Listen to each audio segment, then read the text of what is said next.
Bonjour les enfants, c'est papa. Mon mur est tenacier psychiatrique à ciel ouvert et ma salle d'attente est toujours bondée.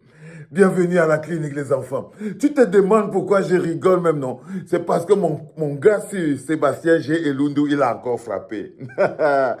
Sébastien G. Elundu a encore tapé ça en plein dans le mille. Bam! Ça peut être dur ce qu'il dit.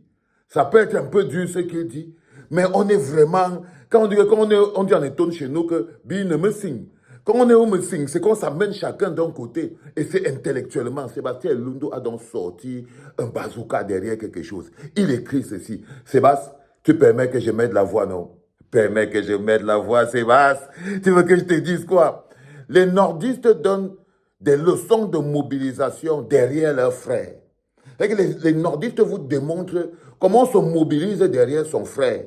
Quand vous écoutez même des commentaires de Blériot Nyameketou, ils se demandent comment le préfet a pu être suffisamment douboulou, le sous-préfet a pu être tellement douboulou, au point où il a osé aller stopper Belobouba Maïgari au milieu de ses frères. Ça ne le choque pas. Ça ne le choque pas, ça n'a pas choqué Blériot Nyameketou. Non, il était plutôt étonné. Est-ce que le type-là est inconscient? Qu'est-ce qui a bien pu lui faire croire qu'il pouvait aller stopper Bello Bouba Maïgari au milieu de ses frères? Donc, il trouvait normal que les frères défendent Bello Bouba Maïgari. Il trouvait ça normal. Hein, et il justifiait ça. Et c'est même ce que nous tous on trouve normal. Qu'on sait que non, personne ne peut aller emmerder les candidats du Nord au Nord. Donc, Sébastien Géloun doit avoir dans son missile. Il dit, les nordistes donnent des leçons de mobilisation derrière leurs frères. Il faut quand même avouer que les vrais combattants Galafis sont morts avec les Wandiers. Le reste qu'il y a aujourd'hui là, ce sont les Kwanjang. On arrête Maurice Kamto. Les gars mettent la queue entre les jambes. On séquestre Maurice Kamto pendant 2 mois chez lui. Les gars passent en sous-marin avant de parler. On interdit à Maurice Kamto de circuler à Douala. Les Ngelafis se chient dessus en restant dociles devant quelques gendarmes du régime. Voilà donc les nordistes qui vous montrent comment on se mobilise derrière son frère. Chiruma a atterri à Garoua. Quel préfet pouvait oser parler? Personne. Voilà Bello Bouba qui a organisé son meeting en Gaoundéré. Qui peut tenter de le gêner? Le sous-préfet de Menganga a essayé, c'est la population qui a porté sa voiture pour mettre ça aux côtés de la route. Les gendarmes étaient debout. Ils ne pouvaient pas tenter de tousser. Ils ne pouvaient pas tenter de tousser. Mais on interdit les meetings de Kamto. On le moleste. On le séquestre. Ses frères restent silencieux, comme s'ils n'étaient pas concernés. On vous dit que le pouvoir est dans le nombre. 100 policiers peuvent faire quoi devant 3000 personnes? 100 policiers peuvent faire quoi devant 3000 personnes? Ce n'est pas étonnant que les Atanganji vous prennent pour les condiments. Ce n'est pas étonnant que n'importe quel tétard tribaliste vienne sur la toile insulter les Bamileke. Il sait qu'en dehors d'aboyer sur la toile, vous n'allez rien faire. Dès qu'on va essayer, on va envoyer 2 gendarmes, tac, tac. Tout le monde va fuir. Et on va arrêter le reste pour les envoyer devant le tribunal ministère. Quand les nordistes soutiennent leurs frères là, vous avez vu qui parlait? Les Bassa soutiennent Cabral Libi, vous avez vu qui parlait? Nobody. Les petits alors, oh là là, le socle granitique. Eux, c'est le socle granitique. C'est-à-dire que quand vous entrez même seulement à Moyo, que vous voulez aller faire le meeting, c'est eux qui sortent, les odontolas. Ils sont pauvres comme les souris de l'église. Ils sortent avec la bouche qui sent la pakaya. Mais ils viennent défendre leur pauvreté sur la logique du frère du village. Même si on est pauvre, on est quand même derrière le frère du village. C'est-à-dire que les gars ont préféré sacrifier leur bien-être. C'est ça qu'on peut dire sur les gars du Sud.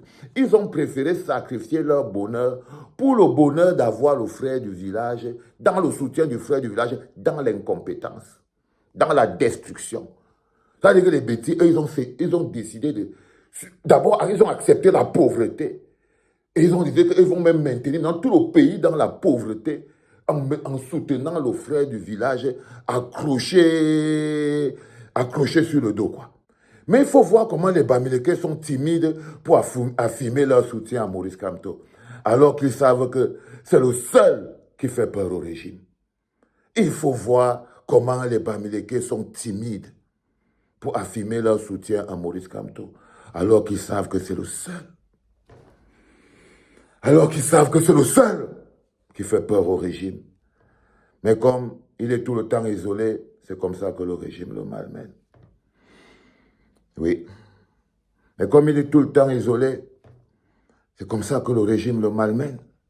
Comme ça que le régime le torture. Je vois déjà certains pour justifier leur lâcheté venir dire que Chiroma et Bello Bouba sont les pions du régime. Oui, peut-être, peut-être pas. Poum, ça c'est encore notre crochet de Sébastien G. Lundu. Il dit que je vois déjà certains pour justifier leur lâcheté venir dire que Chiroma et Bello sont les pions du régime. Oui, peut-être et peut-être pas. Mais la question est de savoir s'ils sont soutenus et protégés par leur peuple. C'est ça la question qu'on se pose. Ce n'est pas s'ils sont les pions du régime ou pas. Non. La vraie question qu'on se pose, c'est est-ce qu'ils sont soutenus et protégés par leur peuple? Oui, ils le sont. Et le régime sait que s'il tente un peu sa maman qu'il fait au Bamileke là, mouf, le Grand Nord va péter. Le régime sait ça. Oui, la question, c'est pas de savoir s'ils sont les pions du régime. La question, c'est de savoir est-ce que leur communauté s'est mobilisée derrière eux. La réponse est oui. C'est ça, il faut répondre aux questions qu'on vous pose. Il ne faut pas inventer. Il ne faut pas inventer. Tu vois, ils ne peuvent pas tenter de faire. Ils savent que c'est seulement en pays américain qu'ils peuvent faire ces conneries qu'ils sont en train de faire là. Donc, mes frères et sœurs graphistes, si Maurice Kamto est vulnérable devant le régime Biya, c'est à cause de votre lâcheté. Tellement vous avez peur qu'on dise que vous soutenez votre frère du village, que chacun préfère fuir quand le régime l'attaque. Allez donc prendre des cours chez les nordistes, dis donc. Il a fini avec un dis donc. Tu as fini avec un dis donc, Sébastien G. Lundu. Allez donc prendre des cours chez les nordistes. Vous savez, ce texte peut être interprété de 1000 manières différentes, mais il obéit à une réalité à l'intérieur de notre pays. C'est-à-dire que ça met en avant des gens qui ont le droit de supporter leurs frères sans qu'on les dérange. C'est-à-dire que la pression qui est faite sur les Bamileke est encore 2 fois plus grande. C'est-à-dire qu'on démontre que non, les autres sont libres de supporter leurs frères sans problème. Hein? Mais si toi, un gars Bamileke, tu supportes, parfois il y a des gars bêtis qui viennent m'écrire ici, là, que, tu vas voir quand les Bamileke vont te, mais tous les jours, moi, on m'arrête avec les Bamileke, ils ne font rien. Ils souffrent plutôt avec moi. Ils pleurent avec moi, on se porte ensemble, ils guérissent mes blessures, je guéris aussi leurs blessures. Nous, on est frères en la République. On est des frères en la République à la base. Mais lorsqu'on est dans les mécanismes de politique, vous voyez très bien qu'il faut parfois opposer le rapport de force. Il faut opposer le rapport de force, une réalité politique. On est parti dernièrement dans le sud, vous avez vu comment ils nous ont chassés. Fogué s'était retrouvé piégé au milieu de la route. Bah oui les gars, c'est une vérité qui fait mal, mais elle doit être partagée. Partagée les gars. Sébastien G. Lundu, merci frérot. Moi c'était avec l'honneur, j'ai encore mis la voix, tu vois. Parce qu'il y a des gens que quand il écrit, tu vois, tu ne peux rien faire d'autre à part mettre la voix. C'est son esprit. Et c'est mon gars sûr. C'était papa.